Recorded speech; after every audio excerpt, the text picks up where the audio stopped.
खुदा के नाम पर सर कुछ दे दे, मेरी बूढ़ी माँ इलाज के लिए तड़प रही है। जैसे ही सिग्नल पर गाड़ी रुकी, एक नकाबपोश लड़की ने मेरे सामने फरियाद की। इसकी खूबसूरत हाथ देखकर मेरे दिल में शैतान जाग उठा। मैंने फौरन उसको अपने साथ गाड़ी में बिठाया और कहा कि मैं इसकी माँ का इलाज करवा दूंगा। लेकिन जैसे ही मेरी गाड़ी अपने बंगले के सामने रुकी, वो लड़की घबरा कर भागने लगी। मैंने इसको थप्पड़ मारा और घसीट कर अंदर ले गया। 5वें रोज कचरे के ढेर पर इसको फेंका तो कभी ख्वाब में भी नहीं सोचा था कि कुदरत मुझसे इतना बड़ा इंतकाम लेगी। और आज 10 साल। मेरा नाम मुर्तज़ा है। मैं एक ऐसा शख्स था जिसने ज़िंदगी में हर आसाइश देखी थी। मेरे पास रहने को आलीशान घर था। मेरे गैराज में कीमती गाड़ियाँ थीं। मेरे बैंक अकाउंट में इतनी रकम थी कि मुझे कभी सोचना न पड़ा कि खर्च कहाँ करना है। लेकिन इन सब के बावजूद मैंने कभी शादी जैसे बंधन को अहमियत नहीं दी। मुझे ये रिश्ता कैद महसूस होता था। मैं समझता था कि इंसान को एक ज़िंदगी मिली है और इसे वो मुकम्मल आज़ादी से गुजारनी चाहिए। मैं कहता था कि एक ही औरत के साथ पूरी उम्र गुजार देना पागलपन है, जबकि दुनिया में बेशुमार हसीन चेहरे और दिलकश जिस्म मौजूद हैं। मुझे खूबसूरती से इश्क था, मुझे दौलत से मोहब्बत ना थी, ना ही किसी की इज्जत या इज्जतदारी से मेरा कोई सरोकार था। मेरी कमज़ोरी सिर्फ औरत की खूबसूरती थी, और जहाँ मैं खूबसूरती देखता वहीं रुक जाता, कभी खुद पर काबू न रख पाता। मेरे दोस्त मुझे कहते थे कि एक दिन यही आदत तुझे ले डूबेगी, लेकिन मैं हंसता था, इनकी बातों को मजाक समझकर नज़रअंदाज कर देता था। एक दिन की बात है, मैं अपने दोस्त के घर दावत पे जा रहा था। मेरी गाड़ी जैसे ही एक सिग्नल पर रुकी तो कुछ फकीर और भिखारी करीब आ गए, जो अक्सर ट्रैफिक सिग्नल पर आकर कुछ न कुछ मांगते हैं। मैंने हमेशा इन सबको नज़रअंदाज किया था, क्योंकि मेरे सामने ये सब ड्रामेबाज होते थे। लेकिन इस दिन कुछ अलग हुआ। मेरी गाड़ी के शीशे पर एक लड़की ने दस्तक दी। मैंने इसे देखने की कोशिश न की, क्योंकि मैं इस वक्त फ़ोन पर था। लेकिन जब इसने दोबारा शीशा बजाया तो मेरी नज़र इसके हाथों पे पड़ी। वो हाथ देखकर मैं हैरान रह गया। नरम सफ़ेद और खूबसूरत हाथ, जैसे किसी राजकुमारी के हों। मैंने पहली बार किसी फ़कीर लड़की के हाथ इतने नाजुक और हसीन देखे। मेरे वालिद कहा करते थे कि औरत के हुस्न का अंदाज़ा इसके हाथों से लगाया जा सकता है। इस बात को सुनकर मैंने इस लड़की की तरफ देखा, और जैसे ही इसका चेहरा मेरी आंखों के सामने आया, मैं शशदर रह गया। वो बेहद हसीन थी। इसका रंग गुलाबी था, आंखें बड़ी बड़ी थी, बाल स्याह और लंबे थे। इसके लिबास से साफ जाहिर था कि वो किसी गरीब घराने से है, लेकिन हुस्न ऐसा जैसे शहजादी हो। इसने कहा कि इसकी माँ अस्पताल में है, अगर आज पैसे ना दिए गए तो अस्पताल वाले इन्हें बाहर निकाल देंगे। वो बेहद परेशान थी और हाथ जोड़कर मुझसे मदद मांग रही थी। मेरी तवज्जो सिर्फ और सिर्फ इसकी आंखों और चेहरे पे थी। इसकी आवाज़ में दर्द था, लेकिन मेरी नीयत में फतूर आ चुका था। मैंने इसे कहा कि तुम फिक्र ना करो, मैं खुद तुम्हें तुम्हारी माँ के पास ले जाता हूँ और सारे बिल खुद अदा करूँगा। तुम्हें किसी से भीख मांगने की ज़रूरत नहीं है। जब मैंने ये कहा तो इसकी आंखों में उम्मीद की किरण जाग उठी। इसने शुक्र अदा किया और खुशी खुशी गाड़ी में आकर बैठ गई। शायद इसे ये अंदाज़ा नहीं था कि दुनिया में हर मदद के पीछे कोई ना कोई मतलब छुपा होता है। मैंने जब इसे करीब से देखा तो मुझे यकीन ना आया कि ऐसा हुस्न सड़कों पे यूं रुल रहा है। इसकी सादगी में ऐसी कशिश थी कि मैं खुद को रोक ना पाया। वो लड़की सिर्फ खूबसूरत नहीं बल्कि बेहद बावकार भी लग रही थी। वो मुसलसल में अपनी माँ का जिक्र कर रही थी कि वो किस तरह अस्पताल में तकलीफ में है। इसने कहीं जगह से मांगकर अस्पताल में दाखिल करवाया है, मगर अब डॉक्टर ने जवाब दे दिया है, अगर बिल जमा न कराया गया तो इलाज बंद कर देंगे। इसकी आंखों में आंसू थे और लबों पे दुआ थी, लेकिन मेरे दिल में इसकी मदद करने का जज्बा नहीं, बल्कि इसे हासिल करने की ख्वाहिश जाग रही थी। मैंने गाड़ी आगे बढ़ा दी और रास्ते में इससे इसके बारे में पूछने लगा। इसने बताया कि वो दो बहनें हैं और एक ही कमरे के घर में रहती हैं। वालिद का साया बचपन से उठ चुका है और माँ ने मेहनत मजदूरी करके दोनों बेटियों को पाला है। लेकिन अब माँ खुद बीमार पड़ गई है और डॉक्टर ने कहा है कि फौरी इलाज ना हुआ तो माँ की जान जा सकती है। मैं खामोशी से इसकी बात सुनता रहा, लेकिन मेरी निगाहें इसके चेहरे पर थी, जो बार बार झुककर अपने आंसू पोंछती थी। मेरी सोच सिर्फ इसके हुस्न के गिर्द घूमती रही थी। मैंने सोचा कि अगर इसे किसी तरह कायल कर लूँ तो ये मेरी ज़िंदगी की सबसे कीमती चीज़ बन सकती है। थोड़ी देर के बाद मैंने गाड़ी एक बड़े शानदार शॉपिंग प्लाजे में पार्क की जिसकी इमारत चमकती हुई शीशों से बनी थी और अंदर बाहर बरकी कमकमों की रोशनी में सब कुछ जगमगा रहा था। प्लाजे के अंदर पार्लर भी था, बुटीक भी था और आला होटल्स भी मौजूद थे। वो लड़की जो मेरे साथ बैठी थी कुछ परेशान सी लग रही थी। इसने मुझसे सवाल किया कि हम यहाँ क्यों आए हैं साहब जी, क्या आपको कुछ खरीदारी करनी है। मैंने इसकी तरफ देखा और मुस्कुराकर कहा कि हाँ, मुझे कुछ सामान भी खरीदना है और तुम्हारे लिए कुछ कपड़े भी लेने हैं। तुम्हारे कपड़ों की हालत देखो, कितने बोसीदा और पुराने हैं। तुम मेरे साथ पार्लर चलो ताकि तुम्हारा हुलिया भी थोड़ा बेहतर हो जाए और तुम्हें ये निकाब भी उतारना पड़ेगा। इसने कहा, पर मैं अपना निकाब नहीं उतार सकती हूँ। मैंने कहा कि अपने मोहसिनों से पर्दा नहीं करते और मैं तो तुम्हारा मोहसिन हूँ, मैं तो तुम्हारी मदद कर रहा हूँ। इस बात पर वो चुप हो गई।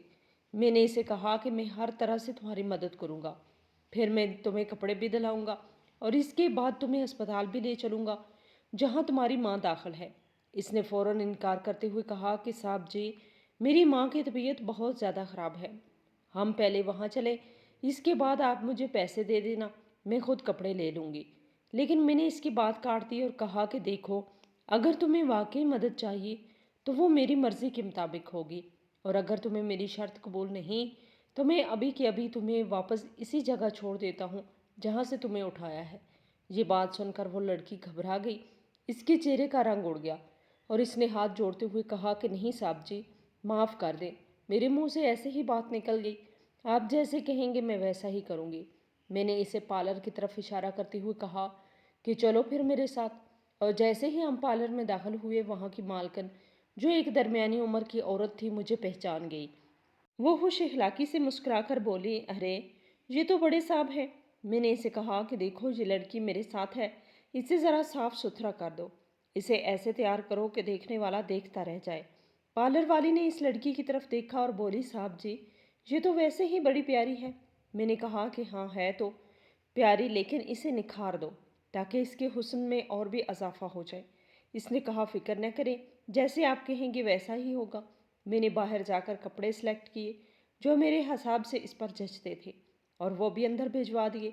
फिर मैं पास वाले होटल में जाकर बैठ गया और कॉफ़ी मंगवाई। मेरा दिल धड़क रहा था, मैंने किसी लड़की के लिए पहले कभी ऐसा नहीं किया था, लेकिन ये लड़की कुछ ख़ास थी। इसमें वो कशिश थी जो हर मर्द के दिल में तूफान बपा कर दी। वक्त गुजरता गया और इस सारे अमल में 3 से 4 घंटे लग गए। शाम हो गई, बाहर अंधेरा छा गया था और शहर की रोशनियां झगमगा रही थी। अचानक पार्लर के दरवाजे से वो लड़की बाहर निकली। मैंने इसे देखा तो मेरी सांस रुक गई। वो पहले से बहुत हसीन थी, लेकिन अब तो मुकम्मल तौर पर एक शहजादी लग रही थी। इसका लिबास, इसकी जिल्द, इसकी आंखें, सब कुछ नया जन्म ले चुका था। इसकी चाल में भी एक अजीब सा एतमाद आ गया था, लेकिन इसके चेहरे पे एक अजीब सी उदासी छाई हुई थी, जैसे वो खुश होकर भी खुश ना हो। मैंने हैरत से पूछा, क्या हुआ, तुम इतनी खामोश क्यों हो? इतना खूबसूरत लिबास तुम पर है, इतनी महंगी तैयारी हुई है, क्या तुमने कभी सोचा था कि इतने बड़े पार्लर में तुम्हें तैयार किया जाएगा? वो सर झुकाई खड़ी रही और धीरे से बोली कि साहब जी, दिल माँ की फिक्र में डूबा हुआ है। आपका एहसान है कि आपने इतना कुछ किया, लेकिन मेरी माँ की तबीयत मेरे जहन से निकल नहीं रही। मैंने कहा कि तुम मेरे साथ हो, फिक्र की कोई बात नहीं। जैसे ही हम तुम्हारी माँ के पास पहुँचेंगे सब कुछ ठीक हो जाएगा। मैं हर चीज़ का इंतज़ाम कर चुका हूँ, तुम बस मेरी बात पे यकीन रखो। जब मैंने इसे ये कहा तो इसके चेहरे पे एक हल्की सी मुस्कुराहट आ गई और मुस्कुराहट इसके चेहरे पर फूलों की तरह खिल उठी और वो मुझे पहले से भी ज़्यादा हसीन लगने लगी। लेकिन सच ये है कि मेरी नीयत बिल्कुल भी साफ नहीं थी। मैं जानबूझकर गाड़ी को बहुत आस्ता चला रहा था, जैसे मेरी मंजिल कहीं और हो, जैसे वक्त को रोक लेना चाहता हूँ। मैं चाहता था कि रात हो जाए ताकि मेरे इरादे की तकमील में कोई रुकावट ना रहे। मैं इस लड़की की बातों का सिर्फ ज़ाहिरी तौर पर जवाब देता रहा, लेकिन हकीकत में मैं अपनी सोच में ही गुम था। इसने अस्पताल का नाम बताया था। रास्ते में वो कई बार खिड़की से बाहर देखती, लेकिन शायद इससे शहर के रास्तों का सही अंदाज़ा नहीं था। वो कुछ बेचैन सी दिखाई दे रही थी, लेकिन बोल कुछ नहीं रही थी। मैं कभी ऐसी गली में मुड़ जाता जो सीधा अस्पताल की तरफ न जाती, बल्कि चक्कर देकर मेरे बंगले की सिमत निकलती थी। मैंने जानबूझकर वक्त ज़ाया किया और आखिरकार जब गाड़ी एक आलीशान और पुरशिकवा बंगले के सामने रुकी तो वो चौंक गई। इसने फ़ौरन पूछा कि ये कौन सी जगह है साहब जी, हम अस्पताल कब पहुंचेंगे, मेरी माँ का क्या हाल होगा? मेरे दिल की धड़कन तेज़ हो गई, मेरी सांस रुक रही है। میں نے اس کی بات کا کوئی جواب نہ دیا۔ میں نے خاموشی سے گاڑی سے اترا اور دوسری طرف آیا اور گاڑی کا دروازہ کھولا، اس کا ہاتھ پکڑا اور اسے باہر نکالا۔ وہ حیران بھی تھی اور ڈری ہوئی بھی تھی۔ اس کی آنکھوں میں خوف تھا اور لبوں پر التجا، لیکن میں نے ان تمام جذبات کو نظر انداز کر دیا اور اسے اپنے ساتھ اندر لے جانے لگا۔ جیسے ہی وہ اندر داخل ہوئی تو اس نے فوراً سمجھ لیا کہ وہ جس انسان کو مسیحا سمجھ رہی تھی وہ درندہ نکلا۔ وہ پیچھے ہٹی، میرا ہاتھ چھڑانے کی کوشش کی، وہ بھاگنے کی کوشش کرنے لگی، لیکن دروازے پہلے سے ہی بند ہو چکے تھے۔ اس کے قدم تیزی سے پیچھے ہٹنے لگے، لیکن وہ صرف ایک عام سی لڑکی تھی۔ وہ کمزور تھی، بے جان و مددگار تھی اور میرے جیسے طاقتور مرد کے سامنے اس کی کوئی نہ چلتی تھی۔ میں نے اس کے منہ پر ہاتھ رکھ کر تھپڑ بھی مارا۔ میری طاقت کا اسے اندازہ نہیں تھا۔ ایک مرد کا تھپڑ بہت بڑا ہوتا ہے۔ میرا تھپڑ کھا کے وہ جیسے نڈھال سی ہو گئی، لیکن وہ ابھی بھی میری گرفت سے نکلنا چاہ رہی تھی۔ وہ بار بار التجائیں کر رہی تھی، صاحب جی میری ماں اسپتال میں ہے، خدا کے لیے مجھے جانے دیں۔ میں نے کبھی کسی کا انکار نہیں سنا، لیکن اس وقت میرے دل میں صرف ہوس کا قبضہ تھا۔ میرے دماغ پر صرف نفس کا راج تھا۔ میری آنکھوں کے سامنے صرف اس کا حسین چہرہ تھا اور میرے کان اس کی سسکیوں کو انسنا کر چکے تھے۔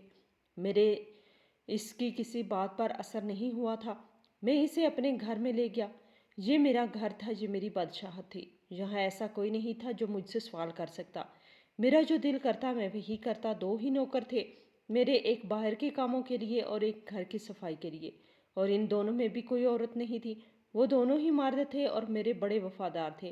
ان کے لیے اس طرح کے مناظر کوئی نئے نہیں تھے، بلکہ وہ میری خلوت کا ساتھ دیتے تھے اور کبھی بھی اس میں خلل نہیں پڑنے دیا۔ انہوں نے وہ بھی سمجھ گئے تھے کہ کیا ہونے والا ہے۔ مجھے لگا تھا کہ میں صبح اس لڑکی کو واپس چھوڑ دوں گا، لیکن نہ جانے یہ اس کی خوبصورتی کا اثر تھا کہ کیا یہ وقت گزرتا گیا مجھے اندازہ ہی نہیں ہوا، اور کرتے کراتے 5 دن گزر گئے۔ اب 5 دن کے بعد میں اس کو کیسے سڑک پہ چھوڑ سکتا تھا، کیونکہ لوگوں کو پتہ چل چکا ہوتا۔ کوئی نہ کوئی تو ہوتا ہی صحیح اس کا اپنا۔ شاید اس کے خلاف گمشدگی کی رپورٹ بھی آ چکی ہوتی اور یہ جا کر اپنا منہ کھول دیتی کہ کیونکہ ابھی تو زندہ تھی۔ میں نے اسے نہایت ہی بھاری ڈوز کا بے ہوشی کا انجیکشن اس لڑکی کو لگوا دیا اور اس کے بعد اسے کچرے کے ڈھیر میں پھینک دیا۔ میں یہ مانتا ہوں کہ اس سے پہلے میں نے اس نوعیت کا اتنا بڑا کام کوئی نہیں کیا تھا، لیکن اب میرے پاس اور کوئی آپشن نہیں تھا، کیونکہ 5 دن گزر چکے تھے۔ شاید کہیں نہ کہیں میں تھوڑا سا ڈرا ہوا تھا، اور ڈرے ہوئے لوگ ہی اس طرح کے الٹے سیدھے قدم اٹھاتے ہیں۔ خیر، جو ہونا تھا وہ ہو گیا، جو گزرنا تھا وہ گزر گیا۔ میں ان لوگوں میں سے تھا جو کہتے ہیں کہ رات گئی بات گئی، مٹی پاؤ تے آگے بڑھو۔ کہتے ہیں کہ امیروں کی بادشاہت بڑی کمزور ہوتی ہے، شاید اس لیے کہ انہیں ہر چیز میسر ہوتی ہے۔ انہیں کسی بات کو یاد رکھنے کی ضرورت ہی محسوس نہیں ہوتی، کیونکہ ان کی زندگی میں ہر سہولت موجود ہوتی ہے، ہر آسائش کا بندوبست ہوتا ہے۔ نہ انہیں کسی کی بات کا لحاظ ہوتا ہے، نہ کسی کے دکھ کو سمجھنے کی کوشش کرتے ہیں۔ وقت گزرتا ہے، چہرے بدلتے ہیں، حالات بدلتے ہیں، لیکن امیر انسان اپنی دنیا میں ہی مگن رہتا ہے۔ اس کے لیے آج اور کل میں کوئی فرق نہیں ہوتا۔ میرے ساتھ بھی ایسا ہی ہوا۔ میں نے اپنی زندگی کے بہت سارے واقعات کو یا تو بھول جانے دیا یا پھر ان پہ سوچنا چھوڑ دیا۔ میں نے نہ کبھی پیچھے مڑ کے دیکھا اور نہ ہی یہ جاننے کی کوشش کی کہ میں نے ماضی میں کس کو کتنی تکلیف دی، کس کو رون کے آگے بڑھا۔ 15 سال گزر چکے تھے۔ میری جوانی کا غرور مان پڑ چکا تھا، میرے بال سفید ہو چکے تھے، چہرے پر جھریاں تھی، آواز میں کھنک کم ہو چکی تھی، مگر دولت ویسے کی ویسی ہی میرے ارد گرد موجود تھی۔ میرے بنگلے میں نوکر چاکر، خادمائیں اور سیکورٹی گارڈ، سب کچھ موجود تھا۔ بس اگر کچھ نہیں تھا تو وہ تھا اپنائیت کا ایک احساس، ایک نرم لہجہ، ایک سچا ساتھی، ایک ایسا چہرہ جو کبھی میرے دکھ درد کو سنے، جو میری راتوں کی تنہائی کو سمجھ سکے۔ میں نے اپنی زندگی میں ہمیشہ خوبصورتی کو چنا تھا، محبت کو کبھی اہمیت نہیں دی، لیکن اب جب زندگی کا اختتام قریب محسوس ہونے لگا تو دل نے چاہا کہ اب کسی ایک کے ساتھ زندگی کا یہ آخری سفر گزارا جائے۔ شاید قسمت کو بھی مجھ پہ ترس آ گیا تھا اور مجھے ایک ایسی بیوی ملی جو عمر میں مجھ سے کہیں چھوٹی تھی، لیکن اس کے دل میں میرے لیے خلوص تھا، اس کی آنکھوں میں احترام تھا، اس کے رویے میں شفافیت تھی۔ اس نے شادی کے بعد مجھے وہ سکون دیا جو میں نے ساری زندگی کسی میں تلاش کیا تھا۔ وہ میرے آرام کا خیال رکھتی، میرے لباس کا دھیان رکھتی، میرے کھانے پینے سے لے کر میرے دوا دارو تک ہر چیز میں میری خدمت کرتی۔ हम एक बहुत साफ़ सुथरे माहौल में रहते थे क्योंकि मुझे गंदगी से शदीद नफ़रत थी और वो मेरी तबीयत से पूरी तरह वाकिफ़ थी। इसीलिए हर चीज़ में सफाई का ख़ास ख्याल रखती थी। सब कुछ मामूल के मुताबिक चल रहा था, लेकिन एक सुबह जब मैं बेदार हुआ तो मेरी आंखों ने वो मंजर देखा जिसने मेरी नींद उड़ा दी। मेरे हाथ की उंगलियों पे गहरे जख्म थे, जैसे किसी ने इन्हें किसी नुकीले आले से काटा हो। जख्म खुले हुए थे, लेकिन हैरत अंगेज बात यह थी कि मुझे इन जख्मों में ना तो किसी किस्म की चुभन महसूस हो रही थी, ना ही दर्द का कोई एहसास हो रहा था, जैसे मेरी उंगलियों की हिस्स ही खत्म हो चुकी हो। मैंने अपने आप से सवाल किया कि ऐसा कैसे मुमकिन है, क्योंकि रात सोते वक्त तो मेरे हाथ बिल्कुल सही थे। मेरी बीवी कमरे में दाखिल हुई तो इसने मेरे हाथों को देखकर घबराहट से चीख मारी कि ये क्या हो गया आपको, किसने काटा है। मैंने नफ़ी में सर हिलाया और कहा कि मुझे कुछ पता नहीं, शायद नींद में हुआ होगा।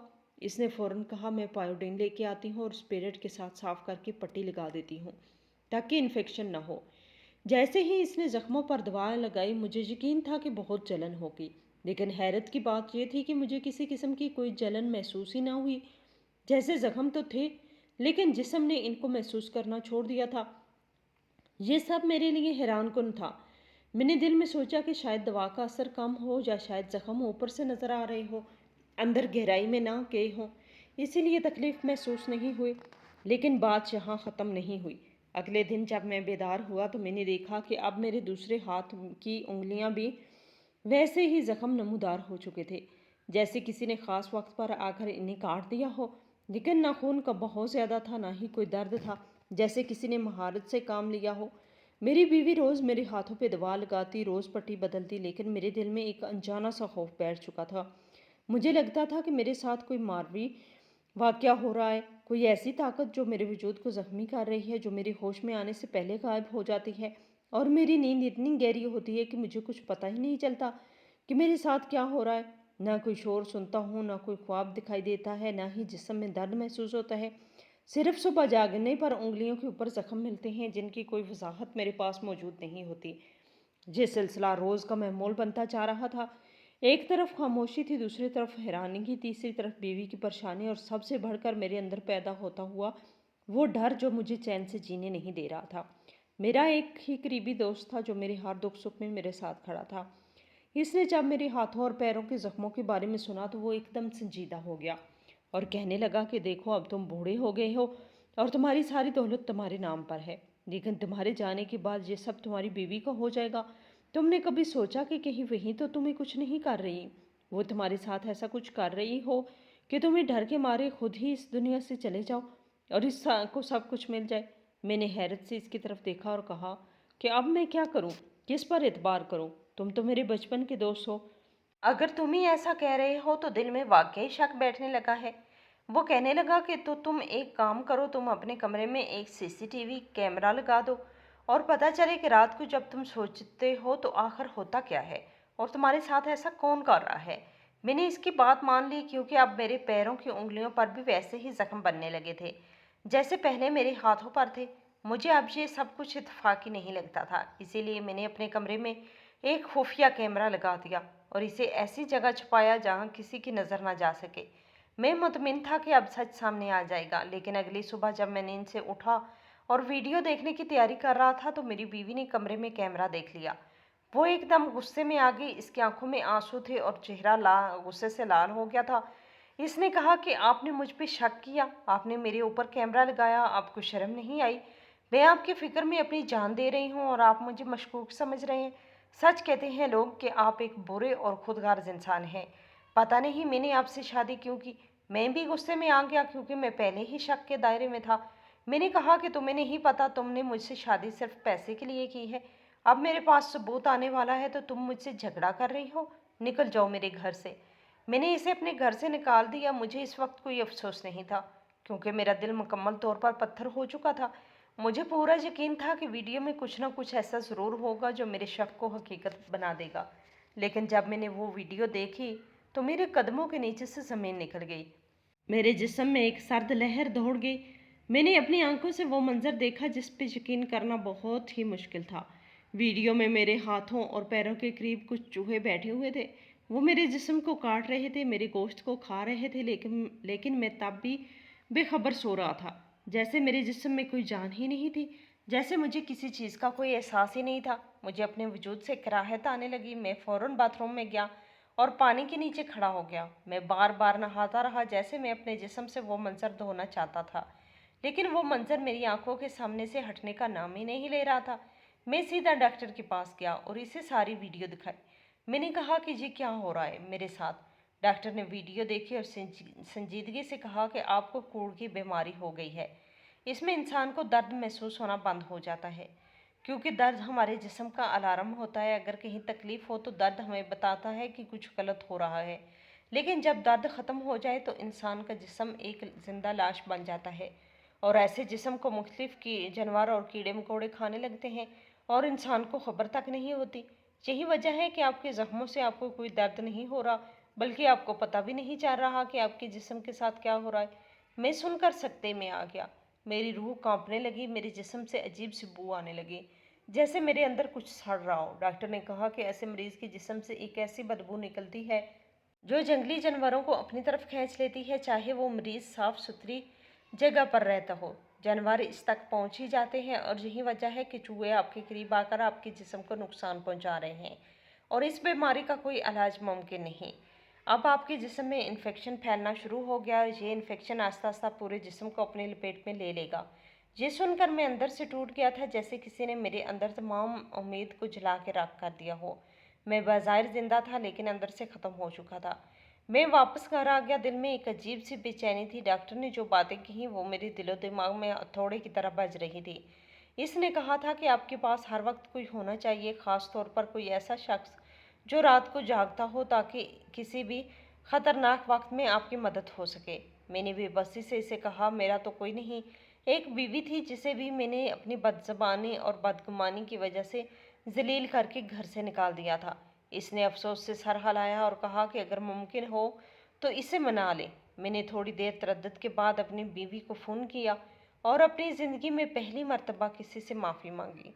इसने फ़ोन पर मुझे पहले तो खूब सुनाई, लेकिन फिर अचानक नरम लहजे में कहने लगी कि मैं आती हूँ।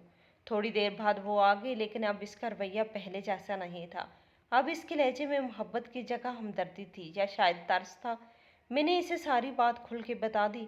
मैंने बताया कि मेरे जिस्म को कूड़ जैसी बीमारी ने जकड़ लिया है और अब डॉक्टर्स भी बेबस होते जा रहे हैं। इसने खामोशी से सुना और आखिर में कहा कि अब क्या कर सकते हैं, इस बीमारी का तो कोई इलाज नहीं। मैंने इसे कहा कि तुम रात को जागा करो, ताकि अगर कुछ हो तो तुम फौरन देख सको। लेकिन वो रात को सोने की आदी थी। वो रात में जाग ना सकी और मेरी हालत दिन ब दिन बिगड़ती जा रही थी।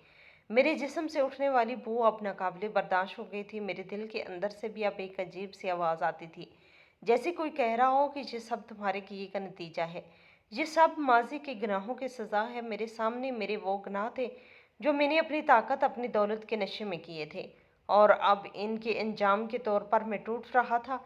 मैंने एक और डॉक्टर से रजू किया, फिर अब एक पूरी टीम बनाई जो कि जदीद इलाज करने का वायदा करके रहे थे, लेकिन किसी भी तरीके से बेहतरी की कोई सूरत पैदा ना हो सकी। मेरे जख्म गहरे हो रहे थे, इन्फेक्शन तेज़ी से फैल रहा था, यहाँ तक कि एक दिन डॉक्टरों ने कहा कि अब वक्त आ गया है कि मेरे हाथों और पैरों को काट दिया जाए, ताकि इन्फेक्शन मेरे जिस्म के बाकी हिस्सों में ना फैले, क्योंकि अगर हमने ऐसा ना किया तो ये जहर दिल तक पहुंच जाएगा और आपकी जान को ख़तरा होगा। मैं अंदर से लरज़ गया। मेरे वजूद का सारा गुरूर, सारा तकब्बर एकदम मट्टी हो गया था। मैंने कभी सोचा भी ना था कि जिसने अपनी ज़िंदगी में हर चीज़ अपनी मर्ज़ी से हासिल की हो, वो एक दिन यूँ किसी और के रहम करम पे आ जाएगा। मेरी आंखों के सामने अंधेरा छा गया था। मैंने चीख कर कहा कि नहीं, ऐसा नहीं होगा। मैं अपने हाथ और पाँव नहीं कटवाना चाहता था, लेकिन डॉक्टर ने दो टोक अंदाज में कहा कि फिर आपके पास ज़्यादा वक्त नहीं होगा और हम कुछ नहीं कर सकेंगे। मैं दिन भर अस्पताल की सफ़ेद दीवारों को घूरता रहा। इनका सुकूत मेरे वजूद को चुभा रहा था, और फिर वो लम्हा आ गया जब मेरी हिम्मत जवाब देगी।